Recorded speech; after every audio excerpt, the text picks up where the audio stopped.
দ্রুত কাজ শেষ করে যেহেতু আপনারা করতেছেন রাস্তাগুলো আপনাদের ঠিক করে দিতে হবে। এ ব্যাপারে আমরা কোনো ধরনের ছাড় দিতে রাজি নই।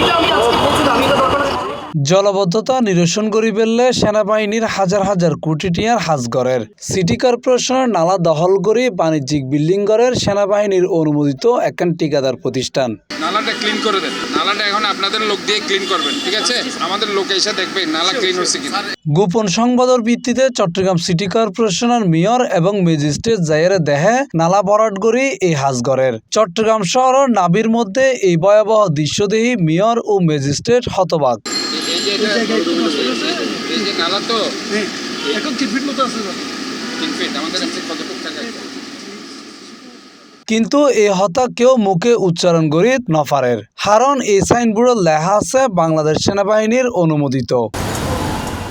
চট্টগ্রাম সিটি কর্পোরেশনের মেয়র যেহেতু এই জায়গার মালিক নয়, সেহেতু উনি জানাইয়ে সিটি কর্পোরেশন নালা দ্রুত সারিদম ফরিব। এই বিষয়ে তিনি হয় তারা এটা বিভিন্নভাবে স্ট্রাকচার রাখি ড্রেনের অবরুদ্ধ করে রাখি, তাৎক্ষণিকভাবে আর অপসারণ করছি এবং এটা কিছু স্ট্রাকচার ড্রেনের ভিতর ঢুকে গিয়ে ইনারা ভাঙি দিই এবং আর তারা হয় সিটি কর্পোরেশনের কোনো ড্রেন কোনো কিছুর দিন কিছু গরম যাইতো না এবং আরও যারা এই ধরনের কোনো কিছু করে থাকে আর কঠোর ইতার বিরুদ্ধে ব্যবস্থা লই। আসলে সম ফরিব তারা আদৌ অনুমতি লই কিনা, তারপরেও আর হতে হইলে মূল আর ড্রেন বন্ধ রাখুন যাইতো না, ড্রেনের মধ্যে কোনো কিছু গরম যাইতো না। এবার হইলে সাধারণ মানুষ এই যে পয় নিষ্কাশন প্লাস জলবদ্ধতা বেগিনের মধ্যে নির্ভর করে এই ড্রেন, কাজে এই ড্রেন ক্লিন আর তো সবসময় রাখাম পড়িব এবং আর সরজমিনে সহনোর পর ইয়ান আর দিলাম দে যে নাই হইলাম একটু আগে এভাবেই তারা অর্ডার দিই তারা ক্লিন করে ফেলাইব এবং এটা ধরনের কোনো ধরনের এই যে টিউব দিয়ে বিভিন্ন টানেল দিয়ে অপসারণ করিব, অপসারণ করে ড্রেন এবার ক্লিন করে দিব এবং সামনেও কখনো ড্রেন ন কিন্তু তারপরে এবার গড়া গিয়ে এবার একটু ক্লিন করে দিবে। তারা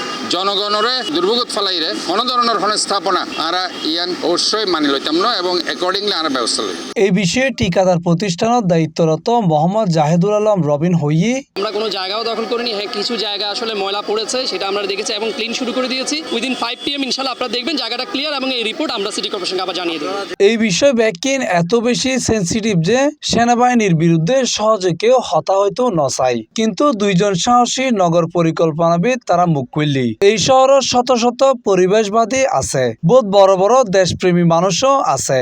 হনকেও এই শহর সুন্দর করি পেলে মুখ খুলে বাসুরের নাম লইব কেনে, এই বইয়ে হনকেও হতা হইতো নসা। সেনাবাহিনীর জায়গা ক্যান্টনমেন্টে ওদেরকে অনেক হাজার একর জায়গা আছে, ওইখানে কি করবে কিংবা করবে না এটা তাদের এখতিয়ারের ভিতরে, কারণ এটা ওদের অপারেশনাল, এটা ওদের বোর্ড আছে, বোর্ড থেকে পারমিশন নিবে। কিন্তু নগর অভ্যন্তরে যে জায়গাগুলা ঐতিহাসিকভাবে ওদের যখন ক্যান্টনমেন্ট ছিল না, এইগুলাই তো ছিল একদম মহাযুদ্ধের সময় থেকে, তখন এইগুলা সেনাবাহিনীর এই যুদ্ধের এই পরিচালনা করার জন্য আর্মির আন্ডারে ছিল। কিন্তু এখন তো এইসব জায়গা যেগুলা ওদের দরকার নাই সেইখানে দোকান করবে আর বাণিজ্য করবে আর নগরকে সংকটপূর্ণ করবে, এইটা তো হতে দেওয়া যায় না। যেহেতু ইয়ান শহরের একখান ভিতরের জায়গা, ইয়ান কোনো সেনাবাহিনীর কোনো স্থাপনাও আছিল কিংবা কেপিআইও ন, জাস্ট একখান খালি জায়গা আছিল। এটা তো অন্তত যারা ঘরের ইতারা তো একখান শহরের প্রতি দায়বদ্ধতা তখন জায়গা আছে বলে যে কোনো কিছু করে ফেলাই নাগরিকদের দায়বদ্ধতা ইয়ানো জায়গাতে একটু চিন্তা করার নাছিল এটা